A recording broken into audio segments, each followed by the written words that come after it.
Muy buenas tardes a todos, a todas. Les damos la bienvenida a este espacio virtual del Instituto de Estudios Judiciales de la Suprema Corte de Justicia de la Provincia de Buenos Aires. Estamos encontrándonos en este espacio hoy para dar inicio a este curso introductorio sobre blockchain, qué es y cuáles son sus posibles aplicaciones vinculadas al derecho. Esta actividad de capacitación va a tener un encuentro más el próximo miércoles, en el mismo horario, con el mismo enlace de acceso. Van a recibir un recordatorio para que no olviden participar del segundo encuentro. En este momento les estoy dejando en el chat un enlace para que puedan completar un formulario que les permitirá acreditar su participación en estos encuentros.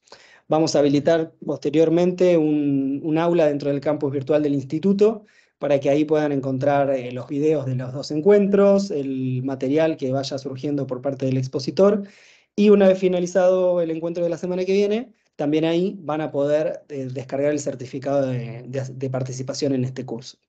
Ahora bien, vamos a presentar a Alejandro Batista, el expositor que nos acompaña hoy.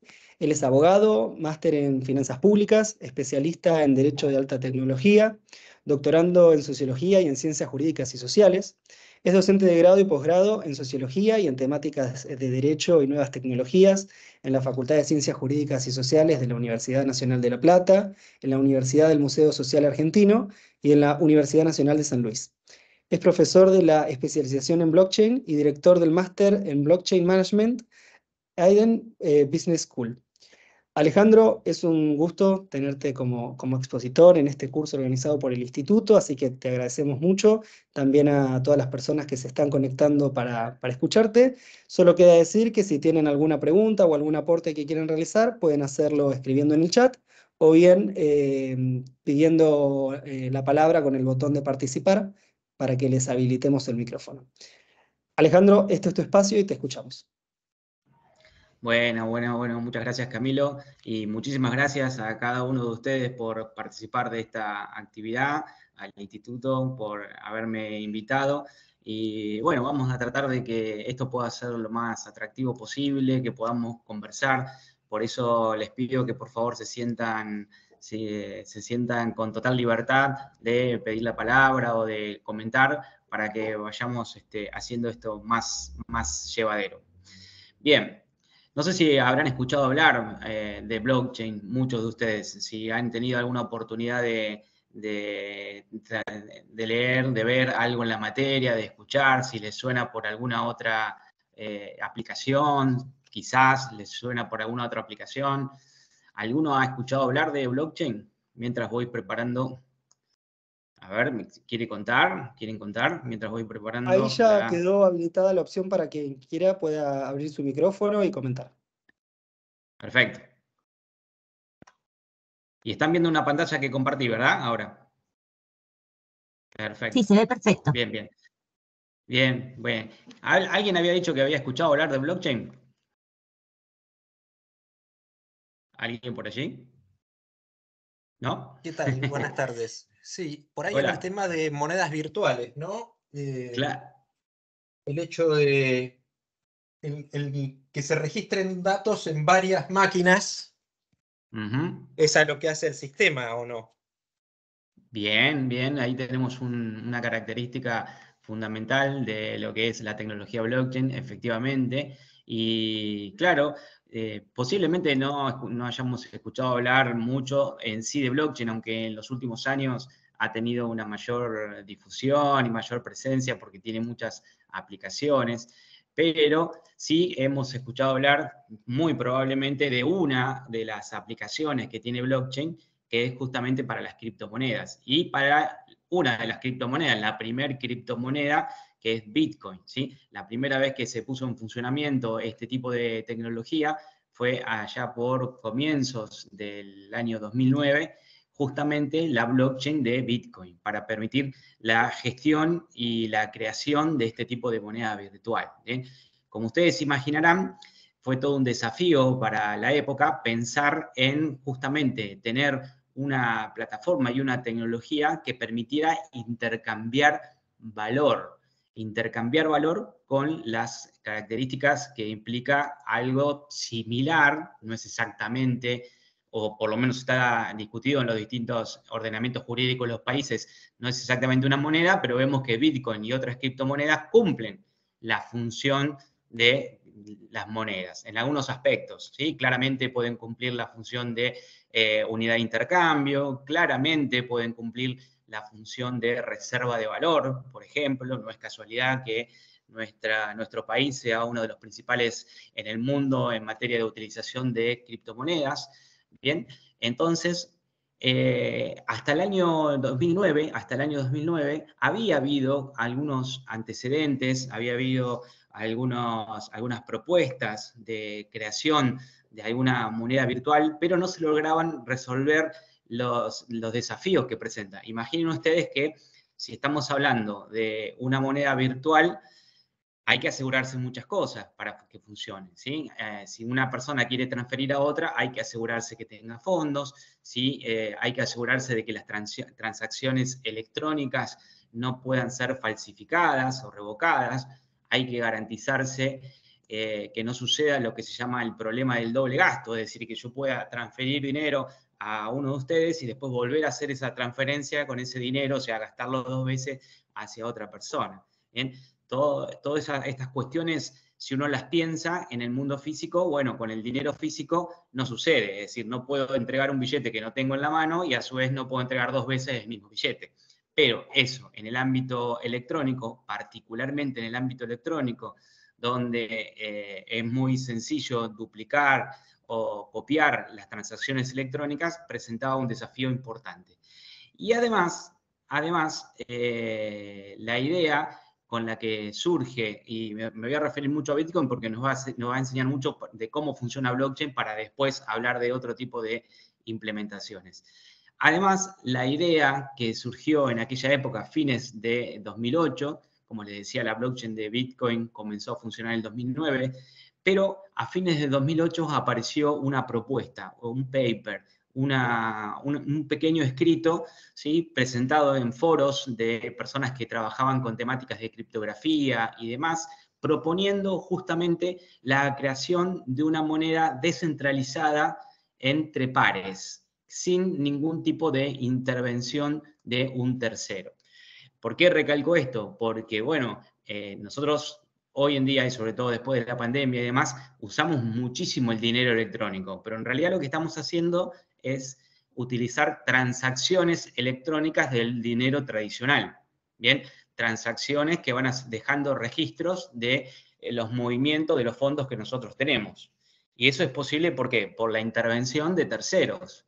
Básicamente, han sido tradicionalmente los bancos. Nuestro banco es quien se garantiza que nosotros tengamos fondos en nuestra cuenta para poder transferir y se garantiza que le llegue a la cuenta de destino de la persona a la cual le vamos a transferir. ¿Bien? Es el banco el que hace esta intermediación y, por supuesto, por esta intermediación y otras actividades, los bancos cobran sus comisiones. Más recientemente, desde la pandemia para acá, se han sumado otros actores a este contexto. Ya no son solamente los bancos, sino justamente que aparecen las llamadas finanzas descentralizadas. Todos ustedes seguramente conocen muchas billeteras virtuales, desde probablemente la más utilizada, que es Mercado Pago, pero hay muchas otras billeteras virtuales donde uno no solamente puede cargar una tarjeta o tener saldo para pagar algunas transacciones, sino hoy en día ofrecen incluso rendimientos económicos, es decir, uno puede tener dinero en esas billeteras y puede ir generando intereses por el dinero que tiene en esa billetera. De modo tal que el ecosistema de los intermediarios en el ámbito financiero y económico se ha ampliado, pero siempre con intermediarios. Si usamos Mercado Pago, será Mercado Pago quien estará detrás de la operatoria para que las transacciones se realicen como se deben hacer. Si es Modo, estarán los bancos que operan con Modo, Personal Pay, Ualá, para mencionar algunas de las principales billeteras. ¿Bien? Pero todas ellas tienen en común esta característica de la intermediación.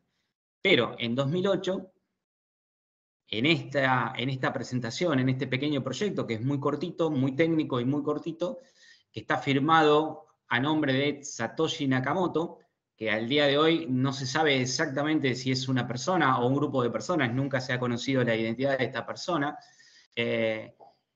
Lo que planteaba este escrito era justamente la posibilidad de generar un intercambio de valor, pero sin ningún tipo de intermediario en el medio, con un sistema, que ahora vamos a conversar, de manera tal que la propia estructura, la propia arquitectura del software a utilizar generara los incentivos necesarios para que el sistema funcionara y para que todos los participantes del sistema tuvieran incentivos positivos, es decir, incentivos a comportarse de manera adecuada. ¿Bien?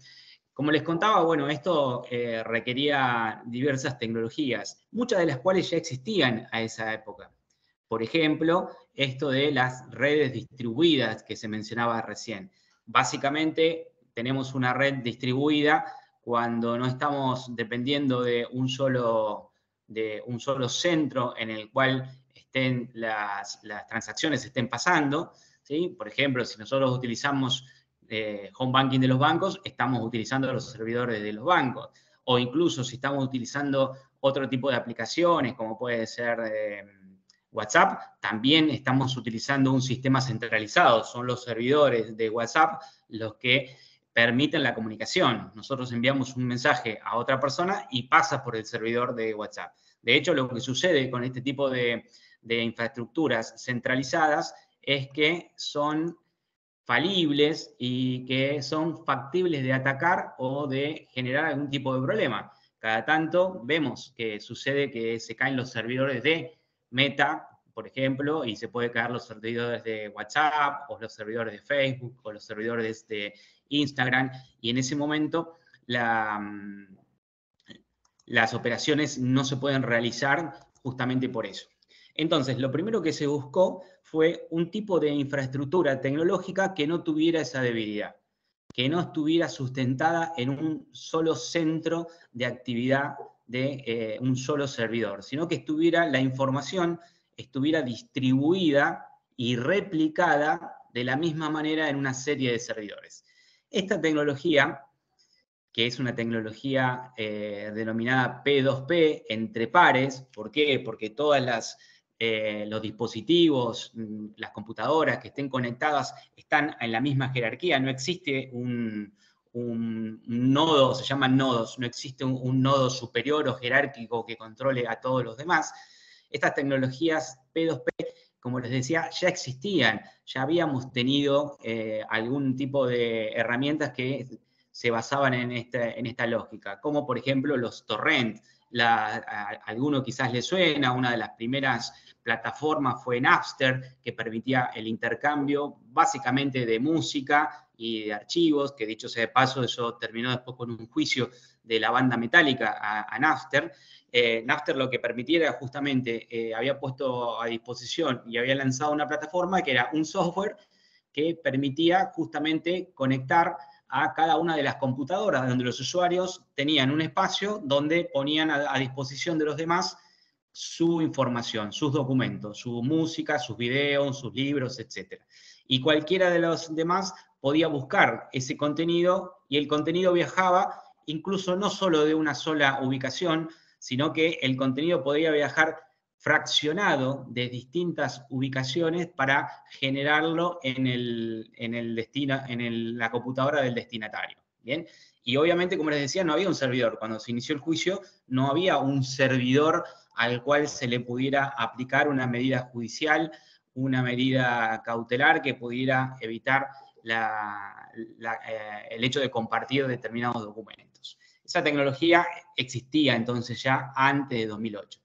¿Qué otra tecnología existía que va a aprovechar también blockchain? Bueno, todo lo que tiene que ver con el cifrado y firma digital. Seguramente les suena muchísimo la utilización de tecnología de firma digital. Ustedes saben que lo que tiene que ver con firma digital tiene dos componentes. Un componente evidentemente técnico y un componente jurídico, ¿sí? Todo eso hace a la validez de una firma digital para nosotros. La ley 25506, la 13666 en la provincia, más la infraestructura tecnológica que se necesita para firmar documentos. Y también les debe sonar que hay dos elementos fundamentales que permite o que se persiguen con el uso de firma digital en un documento electrónico. Muy importantes. La primera es la integridad, es decir, que ese documento no ha sido modificado una vez que ha sido firmado. ¿Bien? Y el segundo es la autoría, quién es el firmante de ese documento.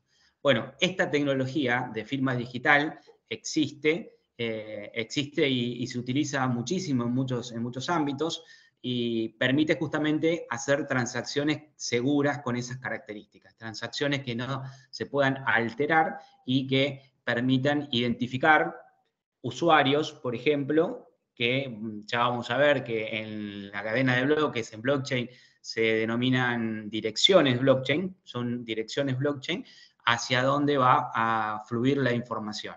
Y poder garantizar entonces que si yo quiero hacer una transacción, solamente la voy a poder hacer yo porque la voy a firmar digitalmente a esa transacción y solamente va a ir a la persona que yo quiero que vaya porque voy a estar dirigiéndola a la clave pública de su dirección.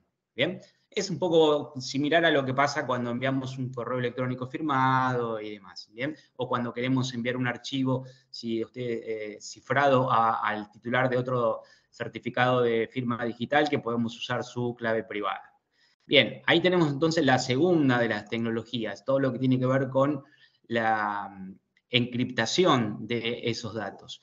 Y luego a esto se le va a combinar, para poder tener un registro cronológico de las transacciones,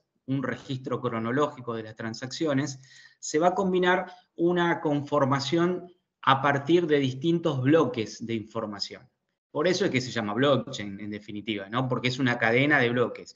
La información, que pueden ser transacciones económicas propiamente dichas, como Bitcoin, pero también pueden ser transacciones que tengan que ver con otro tipo de información, y ahí lo interesante porque se abre las posibilidades de utilización. Esa información está empaquetada en un bloque con determinadas características que ahora vamos a ver, y si podemos vamos a probar alguno en línea. Con unas determinadas características se va agrupando en bloques que se van a ir sumando a lo largo de las distintas transacciones para ir generando este encadenamiento de los bloques. ¿Bien? Esta tecnología entonces se combina con la que veíamos recién y también trae una temática a la que hay que solucionar, porque piensen ustedes, si estamos hablando de un registro distribuido, ¿sí? Que es básicamente eso, blockchain, un registro distribuido, es decir, imaginen ustedes una gran planilla de datos que está distribuida en todas las computadoras que están conectadas. Todas tienen que tener la misma información. Todas tienen que estar de acuerdo a que esa información es la misma. Y esas computadoras, acá aparece la otra de las características de la tecnología blockchain, hay algunas de esas computadoras que se van a estar ocupando de generar nuevos bloques. Es decir, de tomar las transacciones que están siendo ejecutadas en ese momento y agregarlas a las cadenas de bloques. Pero hay varios dispositivos que van a estar haciendo esto, ¿sí? Entonces se requiere de ¿qué? Se requiere de algún mecanismo para poder establecer dos cosas: el consenso sobre la información, sobre qué información es válida, y el consenso sobre qué dispositivo o qué computadora va a poder agregar ese nuevo bloque. Estos dispositivos o computadoras que van a agregar el nuevo bloque son los que conocemos habitualmente como mineros, ¿sí? Los mineros en una blockchain son los encargados justamente de estar prestando atención a esas transacciones que se van generando permanentemente, agruparlas en un bloque, llevar adelante un procedimiento que ahora vamos a ver y proponer a toda la red ese nuevo bloque. Y toda la red tiene que validar ese nuevo bloque para que pueda ser conectado y agregado a la cadena de bloques. Bien, estas serían las grandes características, como ven acá, la cuestión de la encriptación, la cuestión vinculada a la verificación a través de los sistemas de firma digital, la creación de la cadena. A medida que se van generando los bloques, se va generando un registro cronológico, y ya ahora vamos a ver también por qué se trata de un registro cronológico inalterable. inalterable. ¿Bien? Y los llamados protocolos de consenso, que son los que se aplican para cualquier cambio en la cadena de bloques para garantizar la seguridad y la confianza entre los usuarios. Bien, ¿vamos hasta acá? Bueno, entonces tenemos que, como características de esta tecnología, estas que vemos aquí. Descentralizada, otra vez, por contraposición a cualquier estructura centralizada, por lo tanto, es mucho menos factible que pueda ser comprometida, que pueda ser atacada, que pueda ser vulnerada, ¿bien? De hecho, la tecnología de Bitcoin no ha sido vulnerada desde que está funcionando en el 2009 hasta ahora. Cuando ustedes escuchan por allí que ha habido algún robo o algún problema con Bitcoin, lo que en realidad está pasando es que se ha visto comprometida las claves de acceso de algún usuario de Bitcoin para gestionar lo que se llama la billetera, que en definitiva es su cuenta de blockchain. Bien, ha pasado eso, pero no ha podido ser hackeada ni ha podido ser vulnerada la tecnología, la blockchain de Bitcoin propiamente dicha. Tenemos este carácter de inmutable, y piensen ustedes qué importante es, jurídicamente hablando, poder garantizar no solamente que una información, transacción o lo que sea esté íntegra, es decir, que no ha sido modificada, sino que además no puede ser borrada, no puede ser tocada ni eliminada de la cadena de bloques. También tenemos un aporte importante en materia de transparencia, ¿sí? Yo les estoy contando en general cómo funciona la blockchain de Bitcoin y cómo funcionan las blockchains en general. Después hay muchas variantes y hay distintas blockchains que funcionan con algunas de estas características y no con otras y demás. La transparencia. La transparencia también es un aspecto importante porque, por ejemplo, si nosotros quisiéramos hoy ver las transacciones de Bitcoin desde su puesta en marcha en enero del 2009 hasta la fecha, lo podríamos hacer. Todas las transacciones están registradas, uno puede ubicar el bloque en el cual está cada una de esas transacciones y podemos ver esas transacciones. Es total y absolutamente transparente las operaciones. Ustedes podrán decir, pero bueno, si es tan transparente, ¿por qué cada tanto hay noticias que se dicen que que en estafas virtuales o ciberdelincuentes utilizan como moneda de pago el Bitcoin y demás y que es más difícil de rastrear? Bueno, ahí lo que tenemos es que las transacciones son visibles, son públicas, pero esas transacciones van a estas llamadas billeteras virtuales, ¿sí? Que están compuestas por este par de firmas, el par de claves, la clave pública y la clave privada de las personas. Por eso es que se dice que la blockchain de Bitcoin y las que funcionan bajo las mismas características son seudónimas. No son totalmente anónimas y no son total y absolutamente transparentes. ¿Por qué? Porque no podemos saber en principio a qué persona o entidad pertenece esa dirección de blockchain, esa billetera. ¿Bien? Esa es la parte complicada de la prueba en la investigación de delitos cuando se utilizan criptomonedas para el pago de rescate, para la venta de materiales ilícitos y demás. Pero las transacciones sí las podemos ver. Sí se pueden ver desde qué billetera a qué billetera ha ido una transacción, cuándo, en qué momento y por qué monto. Eso es transparente. Resalto lo de transparencia también porque tenemos que ir pensando en posibilidades de uso, ya no solamente para criptomonedas, sino para otro tipo de información. Vayamos pensando, seguramente les va a venir a la mente rápidamente algún ejemplo de algún tipo de transacción cronológica y transparente, es decir, una situación en la que pueda ser interesante trabajar con una tecnología blockchain. Y la seguridad que mencionábamos recién en cuanto a que apela al uso de estos protocolos criptográficos y de consenso para garantizar justamente la integridad de la red, para garantizar todas las transacciones que allí están registradas. De manera tal que tenemos un sistema robusto, un sistema seguro, un sistema transparente y un sistema inmutable, ¿sí? Son 4 características muy interesantes que las podemos aplicar, como mencionamos recién, al uso de criptomonedas, pero también las podemos aplicar al uso de otro tipo de registros de información. Miren, el ejemplo más típico de un registro que podría aprovechar estas características sería un registro de inmueble, por ejemplo, un registro de propiedades. Cómo funciona nuestro registro de propiedades es lo más cercano que tenemos, es decir, un registro cronológico, inmutable, totalmente encadenado, en el cual podamos seguir la historia de la propiedad de un inmueble, ¿sí? Es el típico ejemplo donde una tecnología blockchain podría producir un cambio importante para garantizar la transparencia y la seguridad de un tipo de registro. Hay países que están innovando y están experimentando llevar sus registros de este tipo, de inmuebles u otro tipo de registros de bienes que es importante registrar para volcarlos a una plataforma blockchain con estas características. Bien. Tenemos, ¿sí? ¿Alguien quería hablar? ¿Escuché un micrófono? Me pareció escuchar un micrófono. Cualquier cosa, hablen, no hay ningún problema.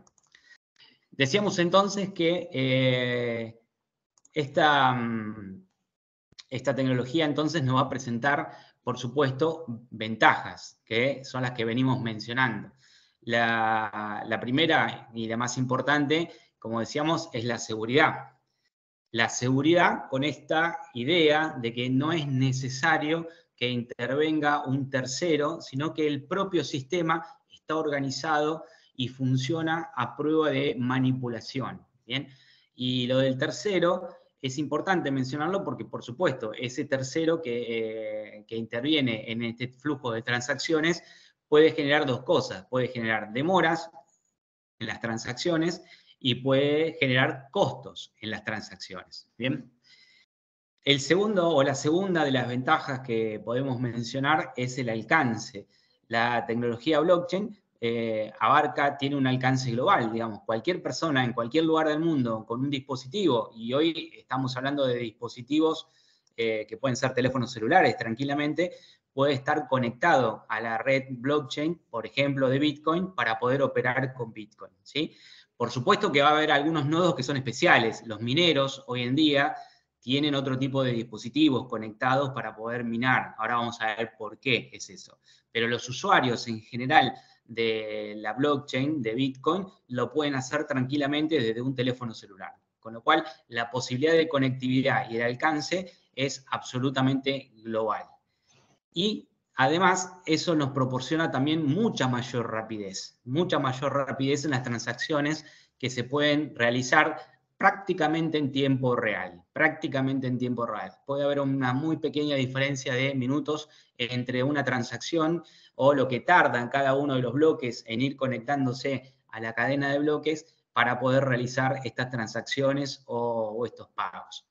Y sobre todo, cuando hablamos de pagos y de transacciones, a nivel mundial, a nivel global, brinda una posibilidad muy barata de poder hacerlo. Las transacciones en criptomonedas a través del mundo cuestan centavos de dólares, ¿sí? Comparado con lo que demora y con lo que cuestan transferencias internacionales, donde intervienen ya no solo los bancos de cada una de las partes, sino las cajas y demás compensadoras que intervienen en el ámbito internacional, que incluso hacen que muchas veces la transferencia sea antieconómica, es decir, si es por un monto relativamente bajo, puede costar más la transferencia, los gastos de la transferencia, que lo que es la transferencia en sí.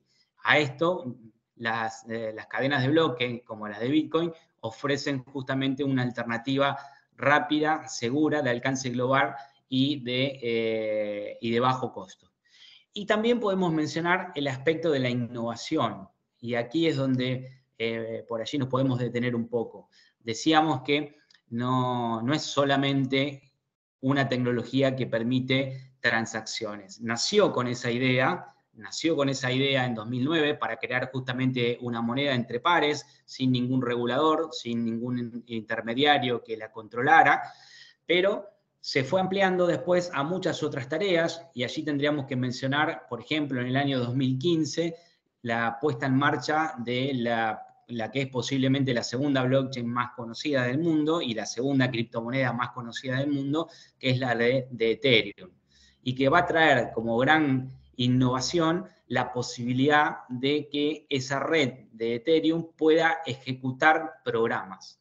Es decir, ya no solamente la blockchain va a permitir registrar transacciones, sino también ejecutar programas. Programas que se llaman en muchos casos contratos inteligentes. Algo que hay que pensar, prestar atención. Si bien es cierto es que no todo contrato inteligente, no todo smart contract es un contrato jurídicamente hablando, pero sí es cierto que muchos contratos pueden tener la forma de un smart contract para que se pueda autoejecutar en blockchain sin la necesidad de terceras personas. De hecho, la semana que viene vamos a ver el ejemplo de cómo se utilizan smart contracts para resolución de cuestiones judiciales, de disputas, para resolución de disputas. Vamos a ver un caso, es argentino, para ver cómo se utiliza blockchain para la resolución de disputas de manera descentralizada.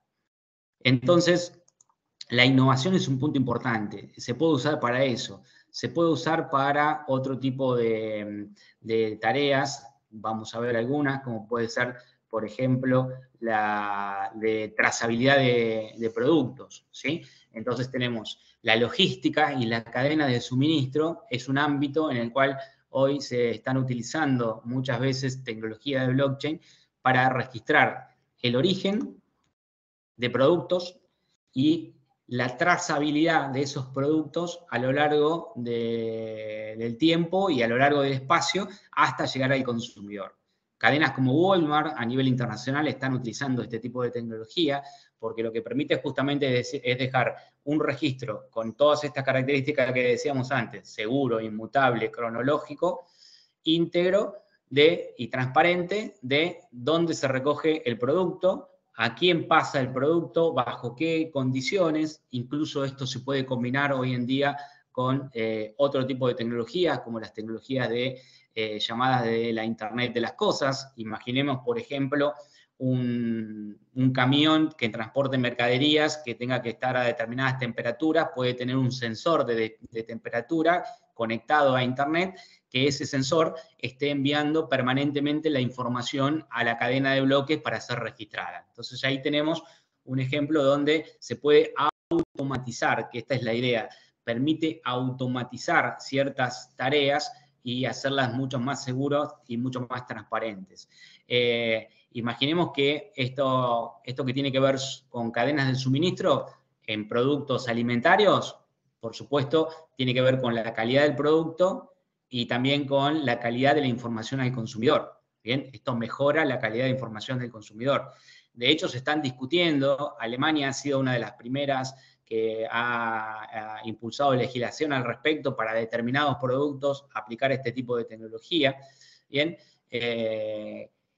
esto además, dependiendo del tipo de producto del que hablemos, puede tener incluso un mayor peso. Imaginemos todo lo que tiene que ver con la explotación minera para garantizar de dónde vienen los minerales extraídos.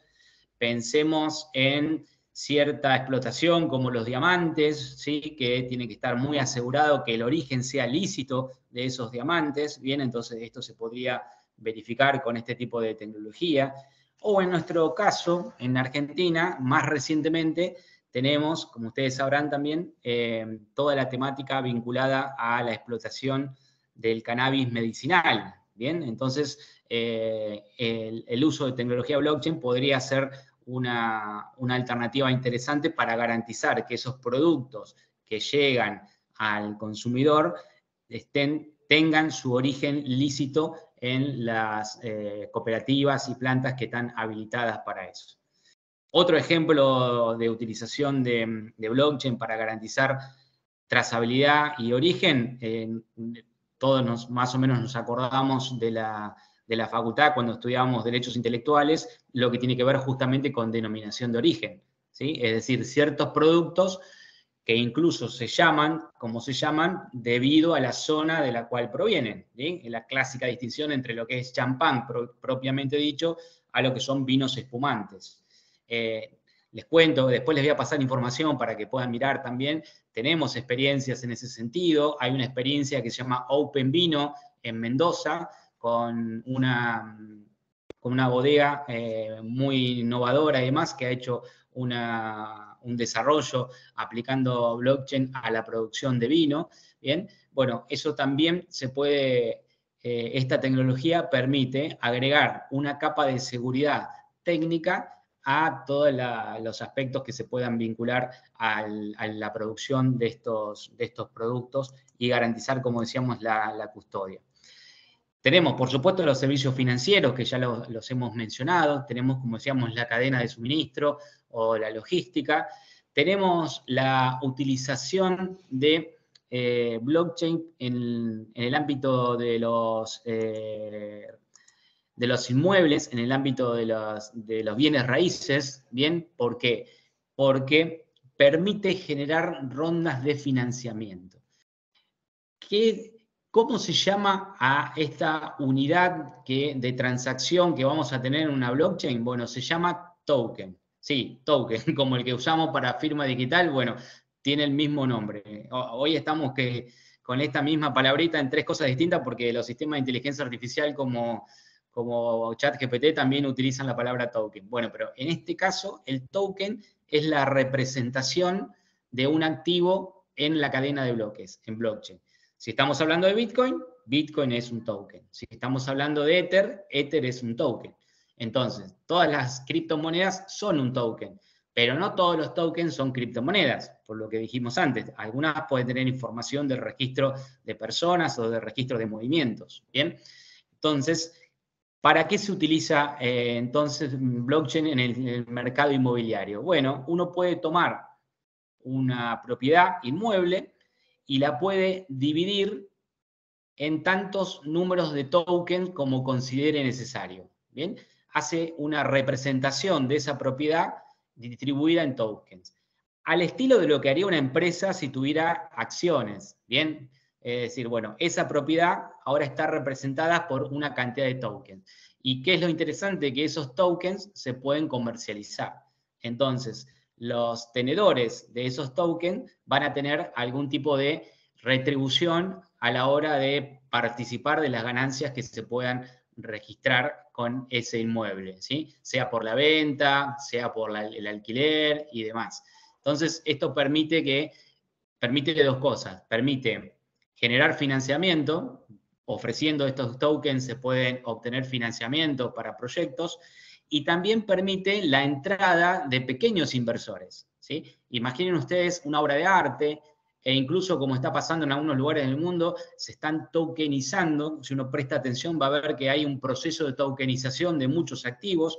Se están tokenizando hasta los pases de jugadores o de atletas de alto rendimiento. ¿Bien?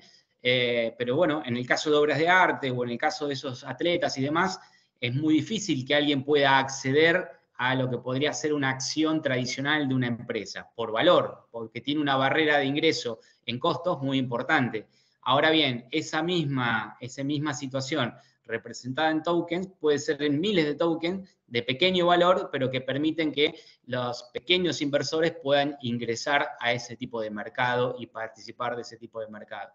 Y además, ese token se puede comercializar, se puede gestionar, se puede ceder, se puede vender de manera segura. ¿Por qué? Porque tiene las características que ya vimos antes. No se puede duplicar ese token, no se puede falsificar ese token, no se puede borrar ese token, ¿sí? Las características que decíamos que tiene la tecnología blockchain en este sentido. Y hay otras iniciativas que se están presentando. Todavía no hay alguna del todo cerrada, que tiene que ver con utilizar blockchain para la verificación de identidad, ¿sí? Para proporcionar un método seguro y descentralizado para la identidad de las personas. Hay un proyecto muy interesante en Argentina que se llama Proyecto Didi, que también les voy a dejar un enlace para que lo puedan leer, que apunta, por ejemplo, a lograr la identificación de personas y a sumar a una serie de personas que no están incluidas en el sistema financiero tradicional, que muchas veces están indocumentadas y demás, a poder lograr incluirse en este tipo de mecanismos y de estructuras para poder participar de la vida económica y de esa manera poder progresar. No todas son rosas, por supuesto, con la utilización de blockchain, ¿sí? Si bien es cierto que últimamente hay muchísimas aplicaciones, muchísimas plataformas que facilitan el uso de blockchain o el uso de criptomonedas, hasta hace algún tiempo era necesario conocer ciertas herramientas de programación para poder conectarse a una blockchain, para poder hacer transacciones, para poder comprar o vender criptomoneda.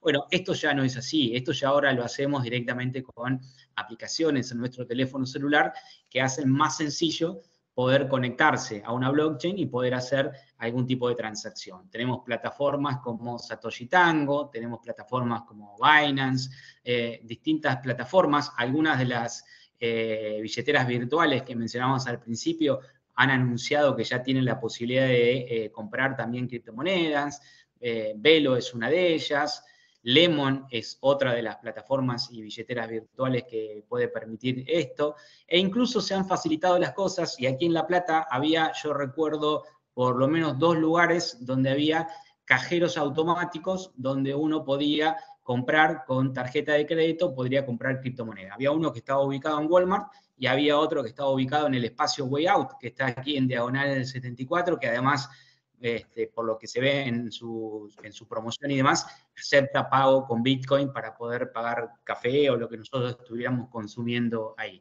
Es decir, es muy sencillo hoy trabajar con criptomonedas. También es muy sencillo, a pesar de que sigue teniendo alguna curva de aprendizaje que hay que hacer, pero eso pasa también ahora. Todos tenemos familiares que a partir de la pandemia y demás han tenido que aprender a manejarse con las herramientas informáticas y todas, digamos, si no lo utilizaban anteriormente, han tenido que aprender un poco y vencer el miedo a utilizar estas billeteras virtuales, cuenta DNI, Modo, Mercado Pago, etc. Pero lo cierto es que esa curva de aprendizaje ya es cada vez más chica y la posibilidad de utilizar blockchain y de poder operar con criptomonedas es cada vez más accesible.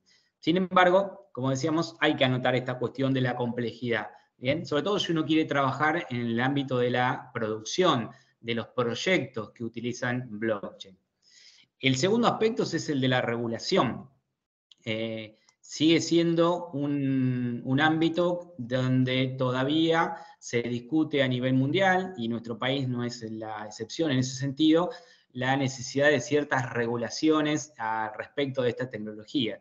Nosotros no tenemos ninguna regulación que tenga que ver con blockchain directamente, sí que hay regulaciones financieras, hay regulaciones del Banco Central y de la FIP respecto de la utilización de monedas, y también creo que me apareció rápidamente ahí en el chat, respecto de ciertas instituciones que aparecen en el medio para facilitar justamente este trabajo con las criptomonedas, que serían los exchanges. Yo les acabo de mencionar Satoshi Tango y Binance, son al mismo tiempo herramientas que nos permiten a nosotros interactuar, comprar o vender criptomonedas, y también les podemos comprar o vender criptomonedas a ellas, como si fueran una casa de cambio, ¿bien? Y en ese caso tienen que cumplir regulaciones de la FIP. Hay que cumplir regulaciones de la FIP respecto del registro de la identidad de cada uno de nosotros. Ahí sí vamos a estar registrados.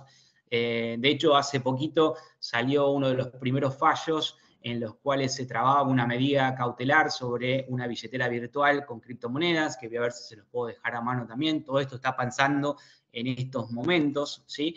Porque también tiene esa característica, digamos, si la persona, dependiendo de cómo esté almacenada el registro de esas criptomonedas, si esas criptomonedas solamente están almacenadas en la blockchain, en realidad las criptomonedas siempre están almacenadas en la blockchain, pero si la persona solamente se conecta a la blockchain con su clave pública y clave privada, que la puede tener anotada en un papel, no hay manera de acceder a esa criptomoneda si no es con esas dos claves de la persona. Es decir, que si la persona se niega o se pierde, cosa que ha pasado también muchas veces, cada tanto van a haber noticias por allí que se han perdido X cantidad de Bitcoin porque la persona perdió las claves, ¿bien?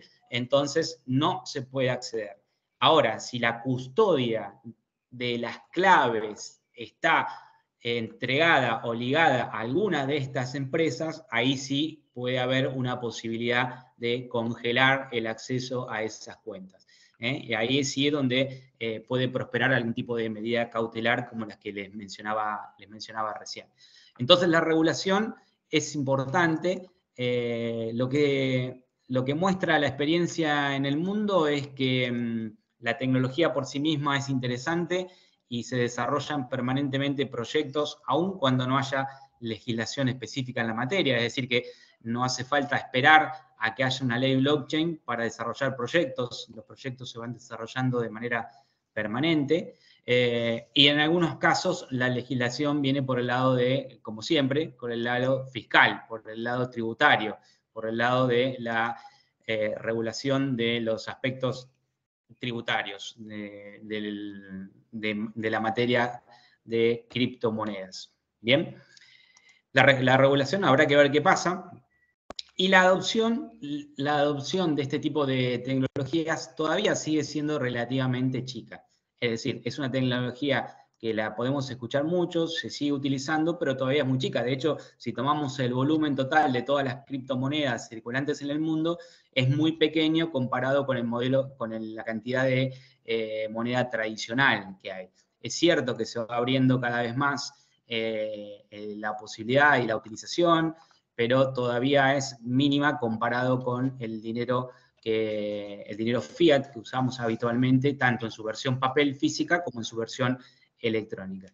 Si bien los bancos centrales de muchos países están evaluando la posibilidad de emitir sus propias criptomonedas, ¿sí? ¿Para qué? Para aprovechar justamente algunas de estas características que hemos mencionado, ¿sí? Que tienen las blockchains, ¿sí? Por eso les decía, ahí hay distintos modelos que pueden mezclarse, ¿sí? Porque la de Bitcoin es total y absolutamente descentralizada, no hay nadie que la organice ni que la regule, pero los bancos centrales pueden buscar aprovechar estas características y poder incorporarlas. Entre las aplicaciones futuras que podemos mencionar de blockchain, si prosperan estas iniciativas de identificación personal en blockchain, es posible que empecemos a ver algún tipo de iniciativas y de proyectos en los cuales se pueda votar en línea, ¿sí? La posibilidad de utilizar tecnología blockchain en sistemas de votación le sumaría seguridad y transparencia al proceso. Por supuesto que hay que resolver cuestiones fundamentales, como tiene que ver con el carácter anónimo del voto, ¿sí? Entonces, ahí hay cuestiones técnicas para resolver, pero se puede pensar en alternativas que permitan esto. Está siendo utilizada en algunos otros casos, está siendo utilizada en otros casos donde la votación es nominal, por ejemplo, en asambleas, por ejemplo, en reuniones de directorio y demás. Ya se están empezando a usar proyectos y herramientas que utilizan blockchain para este tipo de actividades. En el ámbito artístico también es muy interesante el camino que se viene abriendo. Ahora vamos a mencionar un token especial que quizás a ustedes les suene por ahí haber escuchado, sobre todo a principios de año se habló mucho de los llamados NFTs, que son los tokens no fungibles, ¿sí? Son tokens que por su propia característica son únicos e irrepetibles o forman parte de una colección limitada, ¿sí? Ustedes recuerdan el concepto de fungibilidad, ¿sí? La moneda es altamente fungible, es lo mismo un billete de 1000 que otro billete de 1000. El Bitcoin es fungible, es lo mismo un Bitcoin que otro Bitcoin, pero existe la posibilidad a través de un determinado protocolo de blockchain de generar tokens únicos. Y esto está siendo aprovechado por los creadores de contenido digital, ¿sí? Los productores de imágenes, los productores de video, los productores de música, etcétera, que de esta manera pueden ver mejoradas las condiciones y las posibilidades de monetización de su creación, ¿sí? Porque se puede garantizar que algo es un original, ¿sí? El fundador y anterior CEO de Twitter, Jack Dorsey, en su momento, el año pasado creo que fue, tokenizó, es decir, reflejó en un token el primer mensaje de Twitter y lo vendió por una cifra millonaria. Cualquiera de nosotros puede tener la copia de ese mensaje de Twitter, ¿sí? Pero ninguno de nosotros va a tener el original. El original lo tiene y lo puede acreditar la persona que lo compró. De la misma manera hay distintos artistas, uno de los más conocidos es People, que vendió una obra de arte el año pasado o el anterior a unos 69 millones de dólares, bien, una obra creada con una serie de collage de fotografías que fue tokenizada justamente, es decir, representada en un token en blockchain, y de esa manera se comercializó. Entonces, esto abre panorama interesante para ver cosas, para poder tramitar información en Internet que tiene valor y que tiene que garantizarse que es original. Imaginen ustedes en entradas a espectáculos deportivos, que ya se están utilizando, entradas a shows y demás.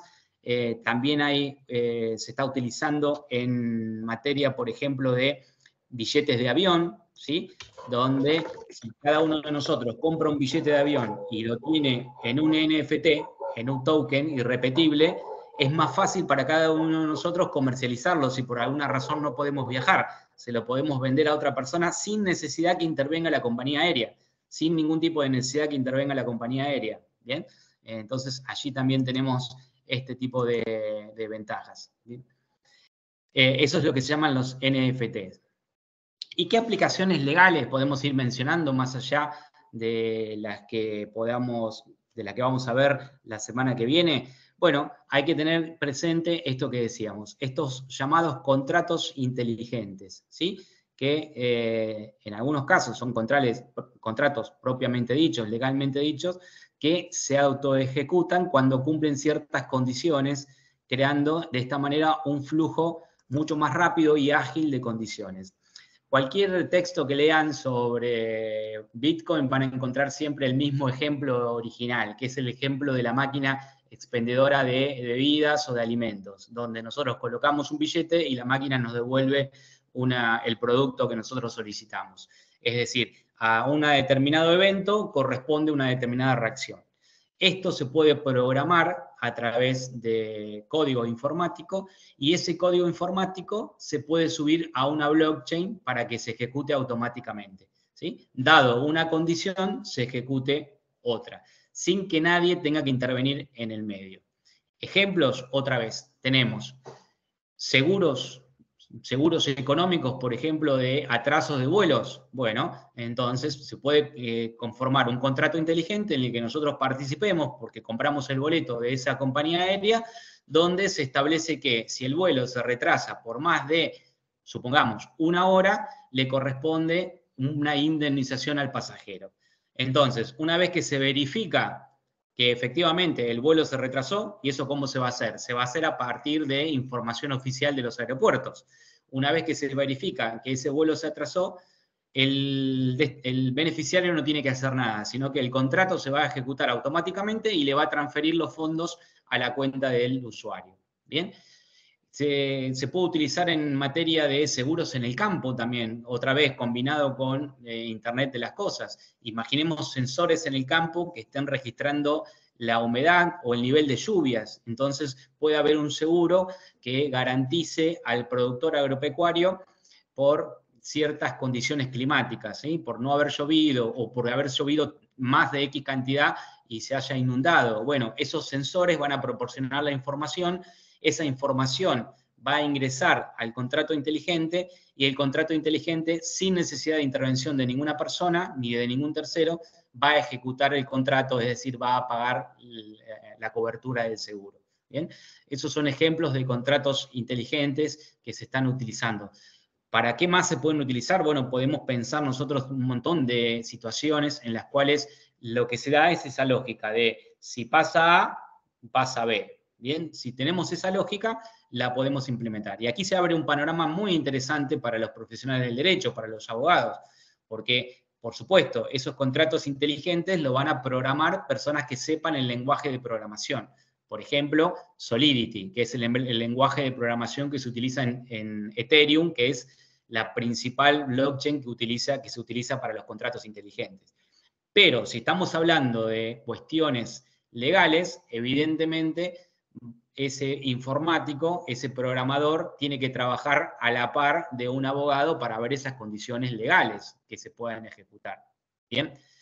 Y también presenta un desafío importante porque uno tiene que prever previamente todas las posibles condiciones que se pueden dar. ¿Por qué? Porque si recuerdan, dijimos al comienzo, la blockchain, una de las características que tiene es que es inmutable.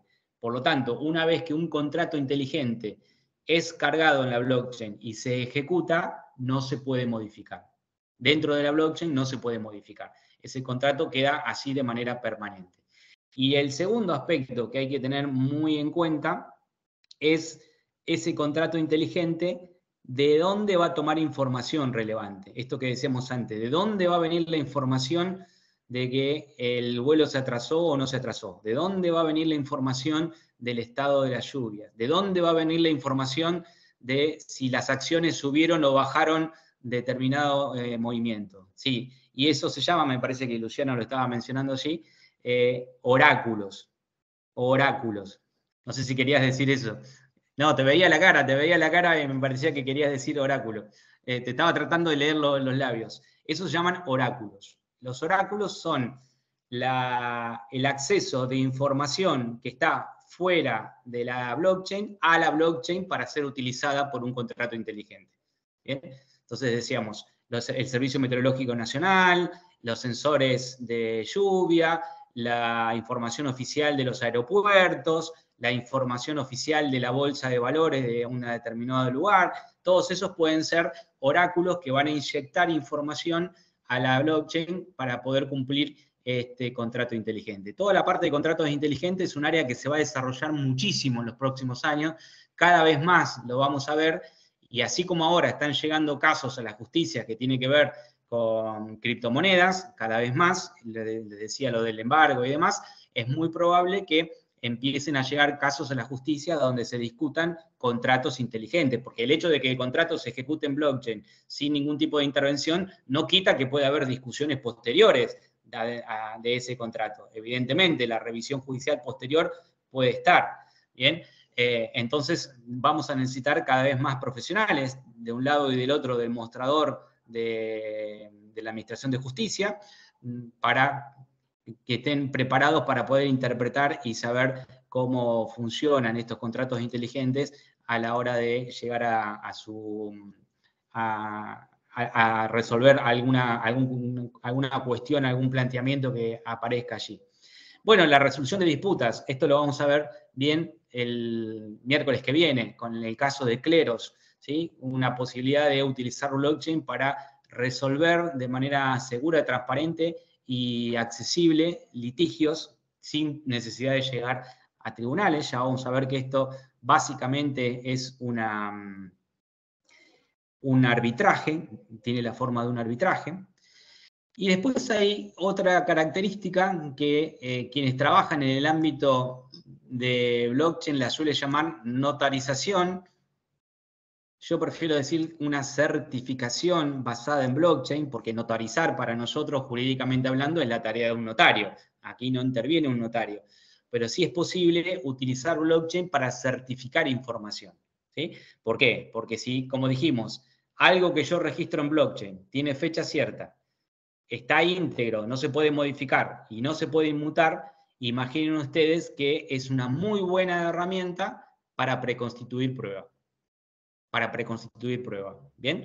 Entonces, de hecho, hay distintas iniciativas. Yo mismo estoy trabajando en una de ellas que lo que apunta, si se logra, es a posibilitarles a los abogados o a cualquier persona que tenga una aplicación en su teléfono que le permita, ante cualquier situación, un choque, constatar el estado de un inmueble y demás, tomar una fotografía en el momento, que no se puede tomar, no se puede usar una fotografía tomada anteriormente, no se puede elegir una fotografía de la galería, sino que se toma en el momento y además está geolocalizada.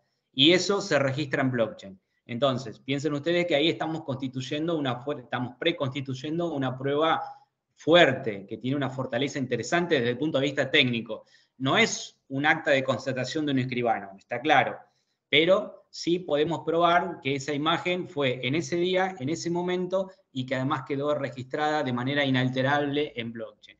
Por eso los auxiliares de justicia, los peritos, los abogados, las personas que trabajan en compañías de seguro, las personas que trabajan en mantenimiento de edificios, las personas que trabajan en obra pública, por ejemplo, también para ir registrando el avance de una obra pública de manera indubitable, ¿sí? Y no con estas cuestiones de suspicacias que puede haber con los inspectores, ¿sí? Y la acreditación en papel del avance de la obra pública. Yo creo que es un campo que se abre muchísimo para trabajar y van a empezar a ver muchas experiencias en este aspecto, de lo que tiene que ver con certificación en blockchain, certificación de constataciones en blockchain. ¿Bien? Bueno, la aplicación acá, perdón, la presentación acá va a empezar a hablar de criptomonedas. Nosotros hicimos al revés, empezamos a hablar de las criptomonedas como una de las manifestaciones que utiliza blockchain y que pudimos identificar con Bitcoin, ¿sí? Simplemente para comentarles algunas otras cosas, ustedes saben, también habrán escuchado esto de que Bitcoin sube y baja mucho de valor. ¿Por qué? Porque Bitcoin es una moneda que depende, su valor depende del mercado, es decir, de la oferta y la demanda. Cuando en 2009 surgió Bitcoin, no valía nada. De hecho, está siempre la anécdota del programador que compró las 2 pizzas a 10.000 Bitcoin, ¿sí? Obviamente, si hubiera mantenido esos 10.000 Bitcoin ahora, tendrían muchos millones. El Bitcoin llegó a estar el año pasado a $60.000 cada Bitcoin, y bajó y creo que ahora está más o menos a $30.000. Depende de la oferta y la demanda. Sí hay algo interesante para diferenciarlo de la moneda tradicional, es que Bitcoin es una moneda deflacionaria. ¿Por qué? Porque por el código de la blockchain de Bitcoin solamente se podrán crear 21 millones de Bitcoin. A la fecha hay aproximadamente 19 millones. Y solamente va a haber 21. O sea, cuando llegue a esa cantidad, no va a haber más creación de Bitcoin. Solamente van a quedar los que están en el mercado. ¿Sí? ¿Y cómo se van creando esos Bitcoin? Recuerdan que hablamos de los mineros y recuerdan que dijimos que esos mineros son los que están encargados de tomar las transacciones y agregarlas a la cadena de bloque. Bueno, esos mineros, cuando logran hacer eso y cuando ese minero es el que puede agregar el nuevo bloque a la cadena, ahí se generan nuevos Bitcoin como recompensa, ¿sí? En este momento es de 6,25 Bitcoin. Esa recompensa va bajando a la mitad cada 100.000 bloques. Cada 100.000 bloques va bajando a la mitad. ¿Sí? Por eso es que ahora hay 19 millones y no es que se va a terminar mañana. Aparentemente hasta el año 2140 aproximadamente van a seguir emitiéndose Bitcoin. Porque se siguen emitiendo, pero cada vez en menor medida, cada vez en menor cantidad. ¿Bien? Es decir, que si uno hoy quisiera tener Bitcoin, lo que podría hacer es tratar de minar y lograr ser el que incorpora el bloque a la cadena, comprar Bitcoin a una persona, a un particular, comprar Bitcoin en un exchange o vender servicios y cobrar en Bitcoin. Son las 4 formas que podríamos tener. A partir de que se llegue a los 21 millones de Bitcoin, solamente van a funcionar las últimas 3. Solamente van a funcionar las últimas 3. ¿Bien? Pero eso es Bitcoin, eso es Ether, hay varias de las criptomonedas que funcionan con oferta y demanda. Pero sepan también que existen otros tipos de criptomonedas que son llamadas criptomonedas estables, que están ligadas a otro valor. Por ejemplo, Tether o USDT, para tomar el ejemplo más conocido, que está ligado al valor del dólar. ¿Bien?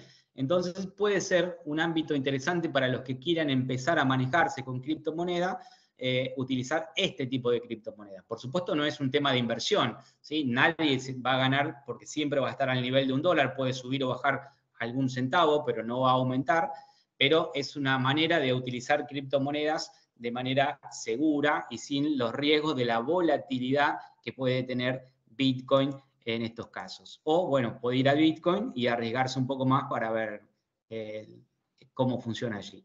Bueno, Ethereum habíamos dicho que funciona con Smart Contract, que permite fundamentalmente, además de utilizar la moneda propia, que es el Ether, trabajar con Smart Contract, como lo mencionamos recién, en ámbitos tales otra vez como las finanzas, la propiedad intelectual, la logística, ¿bien? Y este proceso de tokenización de activo que mencionábamos, que es la posibilidad de representar en una blockchain un activo, cualquiera, ¿sí? Desde ese mensaje de Twitter hasta productos en la cadena de suministro, hasta, por ejemplo, producción agrícola. Aquí, además de OpenVino, que les mencionaba el caso de Mendoza, tenemos también otro caso, otra iniciativa que se llama AgroToken, que lo que hace es certificar la producción de granos, y entonces a los productores de granos se les entregan tokens que representan los granos que tienen depositados en un lugar, ¿bien? Y entonces los productores con esos tokens pueden comprar y vender. ¿Se entiende? Es como, imaginen ustedes que sería la posibilidad de que ellos compren y paguen en granos, pero sin las molestias de tener que andar sacando, llevando el grano de un lugar a otro, de un silo a otro. Entonces es una representación, ¿sí? Es como un cupón, pero con todas estas características que decíamos anteriormente, de seguridad, de transparencia, de inalterabilidad y de inmutabilidad. Eso le permite comercializar a los productores. De la misma manera hay otras iniciativas que hacen lo mismo con ganado, entonces incluso nosotros podríamos comprar una parte de la hacienda de un productor agropecuario, podríamos participar y comprar una parte de la producción agrícola de un productor de granos, ¿bien? Para eso se utilizan estos procesos de tokenización de activos. Bueno, los NFT, los habíamos comentado también, son estos tokens no fungibles que muestran o pertenecen a colecciones, pueden ser obras de arte, pueden ser objetos virtuales. Hay un ámbito en el que se utilizan mucho los NFT últimamente, que quienes tengan hijos quizás lo conozcan, que son todo el ámbito de los videojuegos, donde los participantes pueden ir comprando mejoras, pueden ir ganando dinero o monedas virtuales, que no en todos los casos, pero en muchos casos pueden ser NFTs, entonces lo pueden utilizar para pagar mejoras, comprar accesorios y demás. Bien, se está utilizando mucho en esos casos. Billetes de avión, billetes o entradas a espectáculos deportivos y espectáculos de otro tipo, como les mencionaba. Bien, el año pasado hubo un boom bastante grande de la producción de estos NFT. Existen también plataformas que nos permiten hacerlo de manera fácil. OpenSea es una de ellas, donde uno puede crear un dibujo, una imagen, un video, generar el NFT y poder venderlo. Después dependerá de si tenemos oferta y demanda, ¿no? Evidentemente. Hubo un boom con el tema de NFT y parecía que cualquiera se podía hacer rico vendiendo NFT. Bueno, los casos de venta de NFT millonarios tenían que ver con personas determinadas, con este artista People o con Jack Dorsey, porque fue el creador del primer tweet. Incluso hubo un caso rarísimo que se vendió un píxel gris, solamente era un píxel gris y bueno, había gente que estaba dispuesta a pagar dinero por ese píxel. Pero bueno, la idea es que pudiéramos ver en este primer encuentro cuál es esta tecnología. Repasamos entonces, se trata de un registro descentralizado, fundamental, no depende de un solo servidor, por lo tanto es más robusto, es más fuerte a procesos de ataque y demás, permite generar información cronológica que es inmutable, permite garantizar la integridad de esa información, ¿bien? Y se puede utilizar para muchos ámbitos. Entonces, las criptomonedas es una de ellas, pero podemos registrar información de esa manera. Entonces, la pregunta que nos podríamos dejar para pensar y para vernos la semana que viene es, bueno, imaginemos dentro de nuestro propio circuito de trabajo o de lo que nos interese, si hay alguna circunstancia, algún proceso en el cual sería deseable contar con estas características. Es decir, sería deseable contar con una base de datos que no se pudiera perder ni modificar. Sería deseable contar con una base de datos cronológica con fecha cierta que no se pueda alterar. Sería deseable que no hubiera alguien que controlara nuestros datos, sino que todos los compartiéramos y tuviéramos un control cruzado. Bueno, si algunas de estas preguntas tenemos un sí, es probable que estemos en una situación en la cual usar tecnología blockchain puede ser interesante. Pero bueno, la idea hoy era simplemente presentarlo, hacer esta ida y vuelta con Bitcoin, porque claramente Bitcoin es lo que más hemos escuchado nombrar, pero que ya sepan, con los ejemplos que hemos dado y demás, que se puede utilizar para otro tipo de proyectos o de iniciativas. A mí me parece que en el ámbito de la justicia esto de la preconstitución de prueba es muy importante, es muy interesante y no tengo dudas que se va a usar muchísimo en los años que vienen para poder garantizar la inalterabilidad de la prueba. Ustedes saben bien todo lo importante que es la cadena de custodia de una prueba. Entonces, si yo puedo, a partir de una imagen registrada en blockchain, poder garantizar que esa imagen que la tomé hoy, 3 años después, a lo mejor está siendo discutida en un juicio en tribunales, bueno, tengo un elemento muy importante a mi favor. Los abogados recién están tomando conciencia de esto, yo soy profesor en la facultad, entonces recién ahora se está viendo un poco más, arrancó un poco la parte de criptomonedas en materias como economía política, finanzas o comercial, derecho comercial y societario, pero ya se están empezando a ver estas posibilidades de utilización de blockchain y no tengo dudas que en nuestro caso va a ser una herramienta muy, muy interesante y que se va a utilizar muchísimo en el próximo tiempo. Es cierto, como decía al principio, que hoy estamos todos con la espuma de la inteligencia artificial. De hecho, la combinación de ambas tecnologías va a dar también mucho que hablar, ¿sí?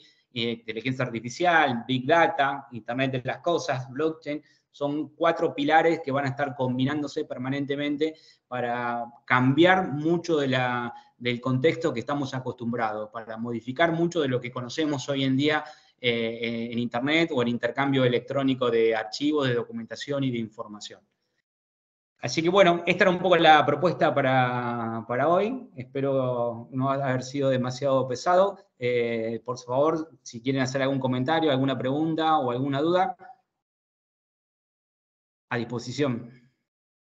¿Qué tal, doctor? Yo tenía una consulta. Sí. El nombre. Sí, usted nombró la blockchain de Bitcoin y de Ethereum. Sí. Si mal no recuerdo, en alguna oportunidad la blockchain de Ethereum sí se vio vulnerada. Más que nada pregunto por si la comunidad de abogados está igualando la seguridad informática a la seguridad jurídica. Bueno, ahí tenemos, claro, tenemos 2 planos ahí, la seguridad informática y la jurídica. Sí, de la blockchain de Ethereum se habló, no quedó del todo claro. Lo que sí pasó en su momento, que fue muy conocido, fue un error en el código que permitió en una llamada DAO, que son organizaciones autónomas descentralizadas, que es lo máximo que puede tener un contrato inteligente, y se perdieron fondos en ese momento. Por supuesto, acá entonces tenemos dos ámbitos claros que hay que tratar de superponer. Como bien decís, la seguridad jurídica por un lado y la seguridad informática por otro. No todas las blockchains son iguales, no todas operan de la misma manera, no todas tienen el mismo nivel de seguridad, por eso es muy importante saber cuál estamos utilizando y por eso es muy importante también que haya iniciativas que vinculen, por ejemplo, a gobiernos, empresas, universidades. Nosotros tenemos una iniciativa que se llama Blockchain Federal Argentina, que brinda servicios actualmente, que les voy a enviar después el enlace para que la vean. Entre otras cosas, por ejemplo, los títulos universitarios ahora también se registran en blockchain, el boletín oficial se registra en blockchain, hay ciertos procesos de contrataciones que se registran en blockchain. Entonces, la tecnología tiene en general estas características, pero después depende de cómo sea su implementación y por eso es muy importante que se trate de personas que conozcan. Y si nosotros como abogados vamos a estar trabajando en eso, de la misma manera que el informático tiene que conocer algo de derecho si va a trabajar en smart contract, los abogados tenemos que conocer mínimamente cómo funciona la tecnología blockchain para poder trabajar en conjunto. Efectivamente. Gracias. ¿Alguien más por allí? Si se les ocurren preguntas, anótenla que después la podemos ver en el aula, porque por lo que me dijeron van a habilitar un aula virtual, así que podemos ahí tranquilamente poner un foro. Las invito a que presten atención, a ver si durante la semana permanentemente hay noticias, ven alguna noticia que tenga que ver con, ojalá con blockchain directamente, pero si no también con criptomonedas, y lo podemos conversar la semana que viene. Y la semana que viene vamos a ver un poco cómo funciona la plataforma Kleros para resolución de disputas de manera descentralizada, que es Argentina. ¿Bien? Bueno, entonces, muchísimas gracias. Que tengan buenas tardes, buena semana y nos vemos la semana que viene. Ah, ahí está Eugenia. ¿Algo más, Eugenia, para aclarar? No, nada más, Perfecto. que no se olviden de acreditarse en el enlace, así podemos armar el aula y ya quedan todos matriculados y matriculadas y no se pierden todo el material, si hay algún intercambio y lo que se vaya Excelente. Yo les voy a generando. mandar material para que puedan ir avanzando. Perfecto, la idea sería tenerla más o menos, mañana la podríamos estar habilitando y después vamos incorporando todo. Y Excelente. eso, agradecerte, Alejandro, y desearle buenas tardes a todos y a todas. Bueno, muchas gracias. Nos Chau, vemos. chau. A calentar el mate. Chau, chau. Hasta luego.